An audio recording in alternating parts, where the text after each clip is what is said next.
You have to be focused कि what you want to do. जब आप जो चाहते हैं अल्लाह उसके रास्ते बनाता है। दिल लगा के और अच्छी नीयत से अपना अच्छा सोचेंगे, दूसरों का अच्छा सोचेंगे तो आपके साथ अच्छा ही होता है। और honesty is the best policy. Be honest, be loyal and do hard work. अगर ये 3 चीजें अगर आपके अंदर है ना तो आपको कोई रोक नहीं सकता।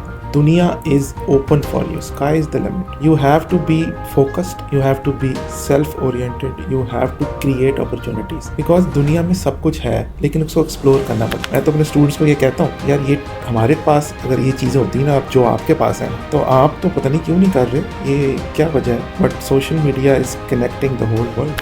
आपकी कलेक्शन अगर कोई बंदा देखना चाहे, जानना चाहे तो कहाँ पर? Our collection is based on Instagram page.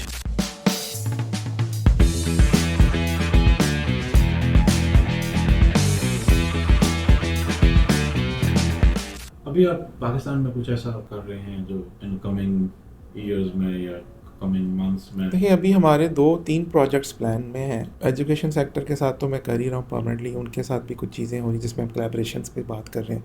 Student internships, students job placements, और I am working with National Fashion League Hungary. उनका एक इवेंट आ रहा है अभी, उसके ऊपर वर्किंग कर, that's a global sustainable fashion week, वो हर साल करते हैं। वर्ल्ड फैशन काउंसिल डेवलप कर रहे हैं और वर्ल्ड फैशन काउंसिल स्टार्ट हो रही है एम्स्टरडैम से, नीदरलैंड से। वहाँ पे जो इंटरनेशनल फैशन वीक कराते थे, अब उनके साथ मेरी एक इवेंट में मुलाकात हुई फैशन शो पे। We have shared the ideas और now I am working with them as a director of sustainability and advisory board member. तो हम पूरी दुनिया की काउंसिल बना रहे हैं। हम एक कंपटीशन लॉन्च कर रहे हैं जो पूरी दुनिया के स्टूडेंट्स और इमर्जिंग डिज़ाइनर्स के लिए। उसमें फोटोग्राफर्स भी आ सकते हैं, उसमें मेकअप आर्टिस्ट भी आ सकते हैं, उसमें डिज़ाइनर्स भी आ सकते हैं, मॉडल्स भी आ सकते हैं। वो हमने अब लॉन्च कर दिया है वर्ल्ड फैशन काउंसिल प्राइज़ के नाम से। उसके अलावा बांग्लादेश में शो आ रहा है, उसकी प्लानिंग चल रही है। वो STC का शो है जिसके लिए मैं एज अ फैशन डायरेक्टर काम कर रहा हूँ। फिर हम एक प्लेटफॉर्म क्रिएट कर रहे हैं जिसमें हम लोग टैलेंट को हंट कर रहे और टैलेंट को उस जगह प्लेस कर रहे हैं जहाँ पे उनकी ज़रूरत है, क्योंकि जो एम्प्लॉयर है उनको अच्छा एम्प्लॉय नहीं मिल रहा। और इंटरटेनमेंट इंडस्ट्री में प्रोजेक्ट है that is global entertainment movement, जो USA से स्टार्ट हुई, कनाडा से स्टार्ट हुई, अब उसको हम पाकिस्तान में लेकर आ रहे हैं। तो I am the basically heading the fashion and managing director, co founder. तो that is a very good concept जिसमें fashion is a major, sports, film, media, social media and other talent, जिस तरह आप कॉमेडियंस हैं या आप stand up comedies करते हैं, फिर सिंगिंग है, तो हम उनके लिए एक बड़ा अच्छा प्लेटफॉर्म डेवलप कर रहे हैं। If anyone wants to connect with you or your team, तो वो आपसे कैसे? देखिए जी, मुझे रब्ता करना कोई मुश्किल नहीं है। I am always available on social media. Social media उसको कहते ज़रूर हैं बट मैं उसको use as a professional media करता हूँ। मेरा लिंक्डइन, फेसबुक, इंस्टाग्राम, व्हाट्सएप, हर चीज़ कनेक्टेड है विद माई प्रोफेशन। और मैं अपनी जो भी पोस्ट लगाता हूँ, मैं जो भी अपनी एक्टिविटी करता हूँ, वो अपनी फील्ड से रिलेटेड होती है। तो you can just type Fawad Noori और Fad Noori. Fad Noori is my call sign, it's initial जो फवाद नूरी से है। तो अगर आप गूगल पे सर मेरा नाम लिखेंगे मोहम्मद फवाद नूरी या Fad Noori, you can find my social media handles, my each and everything. You can WhatsApp me if you need any consultancy, any suggestions, any guidelines regarding career path. मुझे काफ़ी लोग कांटेक्ट करते हैं इस बारे में ताकि उनको ये पता लगे कि किस तरह इस फील्ड में अपने आप को प्रोग्रेस करना है। I have done one lecture in China last year. It's basically how to create a unique voice in global fashion arena. So that is a very important training program. I am also a certified professional trainer from IAPPD UK. तो मुझे ये design करने में थोड़ा time लगा, but मैंने जब इसको इम्प्लीमेंट करना शुरू किया तो स्टूडेंट्स, प्रोफेशनल्स, सबके लिए बहुत ज़्यादा बेनिफिट्स क्रिएट किए। क्योंकि आपने जब अपनी दुनिया में अपना नाम नहीं बनाना, अपना काम नहीं प्रेजेंट करना, बट उसके लिए एक प्री रेक्विजिट्स हैं कि आप पहले उस चीज़ को कैसे प्लान करें। तो उसकी मैंने एक ट्रेनिंग डिज़ाइन की हुई है। अगर कोई चाहता है वो ट्रेनिंग लेना, इतनी ज़्यादा एक्सपेंसिव नहीं है, but we can plan for that as well. उसको ऑनलाइन भी कर सकते हैं, उसको ऑफलाइन भी कर सकते हैं अगर मैं अवेलेबल किसी भी कंट्री में। तो you can contact me via Google. थोड़ा सा हम पीछे जाते हैं, talk about your journey. So basically आज जहाँ पर आप हैं, ये सफ़र आपने कोई 20 साल पहले, 22 साल पहले शुरू किया था। सो शुरू के दिनों में तो हर बंदे को डिफ़िकल्टीज आती हैं, मुश्किलात आती हैं। सो कौन सा ऐसा टाइम आया कि जहाँ पे आपको लगा कि यार नहीं, मुझे ये छोड़ देना चाहिए, कुछ और कर लेना चाहिए, बाकी बात मान लेनी चाहिए? ऐसा टाइम वैसे कभी नहीं आया अल्हम्दुलिल्लाह। चैलेंजेस बहुत आए, I faced lots of, because जब जॉब ओरिएंटेड फैमिली होती है ना, अब उनके फाइनेंशियल्स भी थोड़े लिमिटेड होते हैं, जी बट फैशन स्कूल में पढ़ना और चीज़ें करना इतना आसान नहीं था। So I started to create opportunities where we can earn something, because father को सपोर्ट करना, घर के लिए बेहतरी करना, क्योंकि हर चीज़ ईज़िली है कि आप अगर फ़ी दे दें ना किसी भी इंस्टीट्यूट में, तो आप सिर्फ फ़ीस पे पढ़ नहीं सकते फ़ैशन फील्ड, क्योंकि आपके अदर एक्सपेंसेस बहुत ज़्यादा, आपका मटेरियल, आपका फैब्रिक, आपके assignments, it's not only theoretical work, it's based on practical applications. तो मैंने फर्स्ट ईयर जैसे ही ग्रेजुएट किया, पास किया फर्स्ट ईयर को, तो मैंने सोचा कि यार कैसे अर्न करना है। तो I started academy, that's time of young बिल्कुल, और फर्स्ट ईयर में आप क्या सीख लेते हैं, बेसिक्स चीज़ें सीखते हैं, बट इतना पता लग गया था कि इसकी तैयारी करने के लिए क्या क्या टिप्स चाहिए। तो one of my friend is working, अभी माशाल्लाह वो इंडस्ट्री में काम भी कर रहे हैं, तो हम लोगों ने मिल के 2-3 दोस्तों ने प्लान किया और हमने एकेडमी स्टार्ट करी, तो उससे अर्निंग बड़ी अच्छी हुई। फिर साथ ही मुझे जॉब ऑफ़र हो गई एज अ कोऑर्डिनेटर, मैंने स्कूल में पढ़ाना शुरू कर दिया, कोऑर्डिनेशन शुरू कर दिया। कुछ चैलेंजेस वहाँ पे आए। फिर सबसे ज़्यादा जो चैलेंज आता था वो ये सोचते थे यार हम ग्रेजुएट कर जाएंगे तो फिर करेंगे क्या, करेंगे। हम जाएंगे कहाँ। तो फिर इंटर्नशिप की अपॉर्चुनिटीज़ देखी, जॉब्स के लिए देखा। मैंने निशात के लिए काम किया as a PD manager industry के अंदर, इंटरनेशनल बायर्स के साथ काम किया। फिर मैंने देखा यार एक एक ऐसी मार्केट है जिसको भी एक्सप्लोर ही नहीं किया, वो है इंटरनेशनल मार्केट। तो मुझे वहाँ से शौक़ पड़ गया।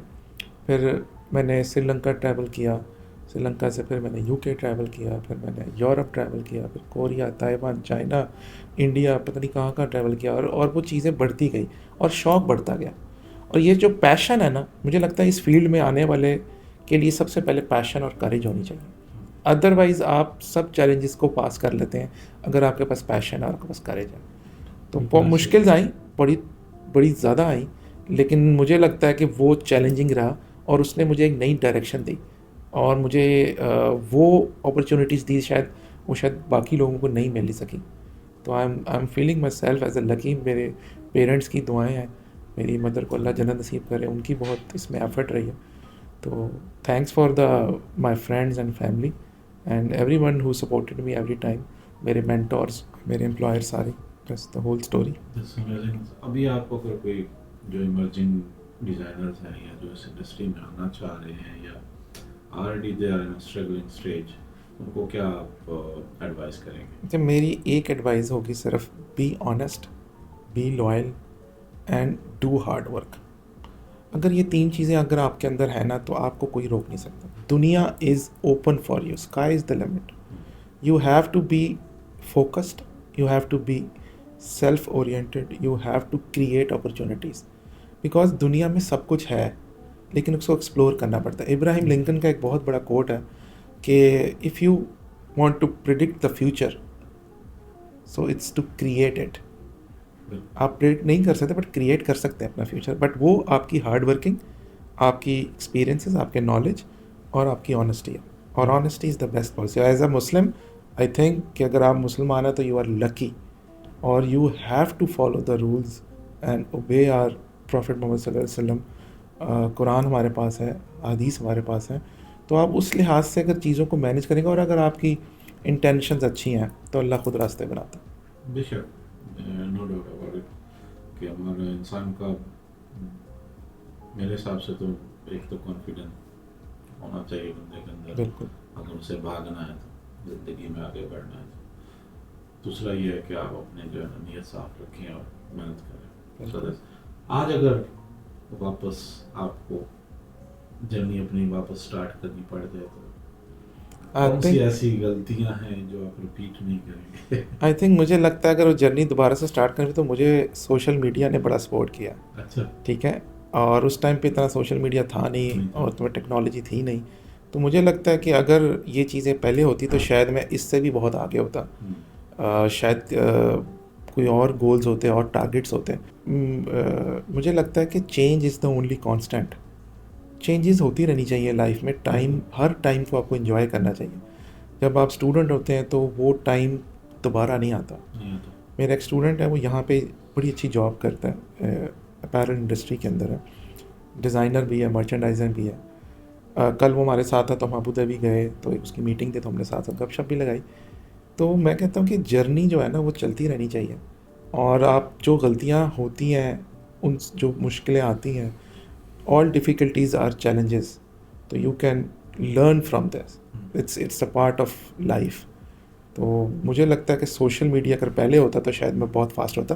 मैं तो अपने स्टूडेंट्स को ये कहता हूँ, यार ये हमारे पास अगर ये चीज़ें होती ना, अब जो आपके पास हैं, तो आप तो पता नहीं क्यों नहीं कर रहे, ये क्या वजह है, but social media is connecting the whole world. So अगले 5 साल आप कहाँ देखते हैं अपने आप को? देखिए जी, अपने अगले 5 साल भी मैं अपने आप को फिरता टुरता ही देखता हूँ, क्योंकि ट्रैवलिंग इज़ अ पैशन, और to explore different part of the world. Australia को मैंने अभी टच नहीं किया, क्योंकि मुझे लगता है कि शायद वो एक डिफरेंट कॉन्टिनेंट है, तो उसके अंदर शायद कुछ डिफरेंट फैशन की मुझे चीज़ें मिल सकती हैं। लेकिन मैंने जहाँ जहाँ पे भी अपॉर्चुनिटीज़ आई उसको एक्सप्लोर करने की कोशिश की, और उसमें जब आपको फंडिंग भी मिल रही हो और आपको ट्रैवलिंग एक्सपेंसेस भी मिल रहे हो, लेक्चर की पेमेंट भी मिल रही हो, तो इससे अच्छा कोई और शौक़ नहीं है। कौन है जो नहीं चाहेगा ये करना, कि आपको फिरने के पैसे मिल रहे हो। तो अल्हम्दुलिल्लाह मैं अपने अगले 5 साल भी ट्रैवलिंग में देखता हूँ, नई अपॉर्चुनिटीज़। हाँ, अपने ब्रांड के लिए कुछ वर्किंग कर रहा हूँ कि जिसको मैं इंटरनेशनल मार्केट में और थोड़ा एक्सपेंड करूँ। अभी भी हम लोग ज़्यादा इंटरनेशनल क्लाइंट्स को फॉलो करते हैं, क्योंकि सस्टेनेबल फ़ैशन के अंदर जो लग्जरी फ़ैशन ब्रांडिंग है, उस पर फोकस करें। क्योंकि मैंने अभी लंदन कॉलेज ऑफ फैशन से भी ये कोर्स भी किया इसलिए। फिर सर्कुलर फैशन इकॉनमी की बात कर रहे हैं, तो circular fashion is the future, तो उस पर अपने ब्रांड को कुछ अलाइन कर रहा हूँ। तो होपफुल ये जर्नी चलती रहेगी, और जिसने भी पार्ट लेना है, मिलना है, कोलैबोरेशंस करनी है, कुछ सीखना है, I am always available for the everyone. That's great. Last but not least, आपकी कलेक्शन अगर कोई बंदा देखना चाहे, लेना चाहे, तो कहाँ पर अवेलेबल है? Our collection is based on Instagram page, that is Fad Noori couture. और हमारी जो कलेक्शन है वो बहुत ज़्यादा कंजम्पशंस नहीं करते हम लोग बहुत ओवर प्रोडक्शन नहीं करते।